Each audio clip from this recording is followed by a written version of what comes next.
NEET UG परीक्षा 2027 CBT mode में conduct हो सकती है।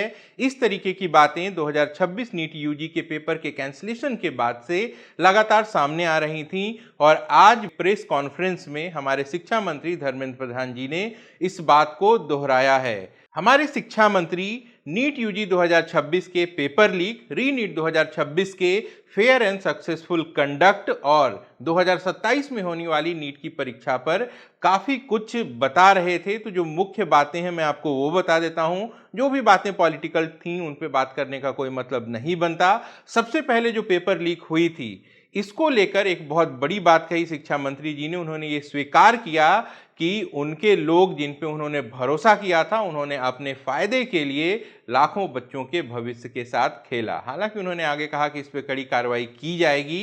क्या कार्रवाई होगी ये तो आने वाला वक्त बताएगा, लेकिन इस बात को स्वीकार करना जो कि अब तक सरकार स्वीकार नहीं करते आई है ये सही लगा। उन्होंने स्वीकार किया कि हाँ गलती हुई थी। इसके बाद जो रीनीट कंडक्ट हुआ है इसको लेकर उन्होंने छात्रों को, शिक्षकों को, परिजन को, जो डिपार्टमेंट्स इसमें इन्वॉल्व थे इसको कंडक्ट कराने में, उन सबको धन्यवाद किया। उन्होंने इस बात के लिए शाबाशी दी एनटीए को कि उसने सही से एग्जाम कंडक्ट कराया है। लखीसराय में जो सॉल्वर गैंग पकड़ा गया है उसको लेकर भी उन्होंने कुछ इस तरीके से कहा कि हमने फेस वेरिफिकेशन रखा था, हमने बायोमेट्रिक वेरिफिकेशन रखा था, जिसकी वजह से जो फर्जी छात्र हैं वो पकड़ में आए।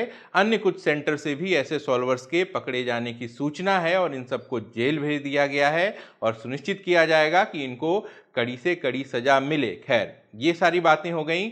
अब 2027 के लिए उन्होंने कहा है कि फिजिकल पेपर लीक को रोकने के लिए उन्होंने बात कर ली है स्वास्थ्य मंत्रालय से। राधाकृष्णन कमेटी का सुझाव था कि सीबीटी मोड में परीक्षा को कंडक्ट कराया जाएगा, तो अब उन्होंने कहा है कि 27 से नीट को सीबीटी मोड में कंडक्ट कराएंगे। हालांकि इसमें कई सारी तकनीकी खामियां हैं, ये हमारे शिक्षा मंत्री जी का मानना है। अब इस पे आप क्या सोचते हैं मुझे कमेंट करके जरूर बताइएगा। मेरे हिसाब से सीधे सीधे सीबीटी पे स्विच होना इतना आसान नहीं होगा।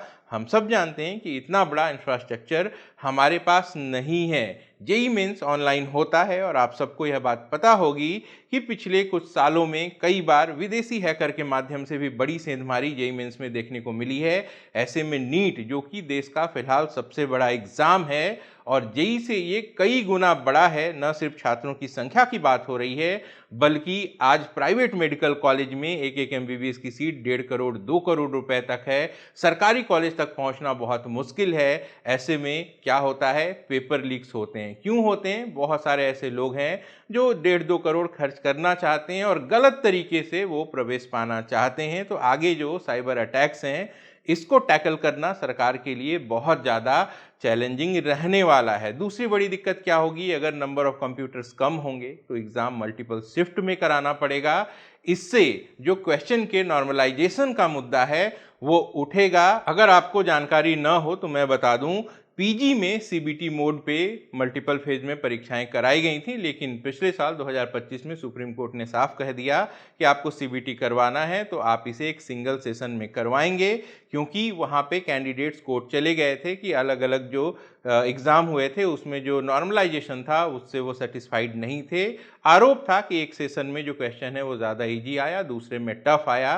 तो ऐसे में जितनी बड़ी संख्या नीट एस्पिरेंट्स की है और जो इंफ्रा हमारे पास रेडी है उसके हिसाब से 6, 7, 8 सेशन कराने पड़ सकते हैं। कितना भी तेजी से इंफ्रास्ट्रक्चर को बढ़ाया जाए तो एक सिंगल सिटिंग में सीबीटी मोड पर नीट 2027 का एग्जाम नहीं कराया जा सकता। तो फिलहाल शिक्षा मंत्री जी ने घोषणा कर दी है कि आने वाले समय में ये सीबीटी मोड में होगा, लेकिन इतने बड़े चैलेंज को सरकार कैसे फेस करती है ये देखना बहुत ज़्यादा महत्वपूर्ण होगा। बहुत सारे कैंडिडेट्स ऐसे हैं जो सीबीटी मोड नहीं चाहते हैं, वो कंफर्टेबल नहीं है इस मोड को लेकर, लेकिन अब 2027 की बात हो रही है और सरकार इसे लागू करने का फैसला कर ही लेती है तो उनको भी इसके लिए मेंटल प्रिपरेशन जो है वो शुरू कर देनी होगी। कई सारे कैंडिडेट्स परेशान हैं इस बात को लेके कि एज लिमिट आ जाएगी, अटेम्प्ट लिमिट आ जाएगी। तो देखिए इसको लेकर अभी भी कोई ठोस बयान सरकार की तरफ से नहीं आया है और व्यक्तिगत रूप से मेरा मानना है कि अचानक से एज लिमिट को लागू करना या फिर अटेम्प्ट लिमिट को लागू करना आसान नहीं होगा। एज लिमिट हटी भी थी सुप्रीम कोर्ट की गाइडलाइन के बाद, तो सुप्रीम कोर्ट के उस ऑर्डर के अगेंस्ट जाने के लिए एक लंबी प्रक्रिया होती है।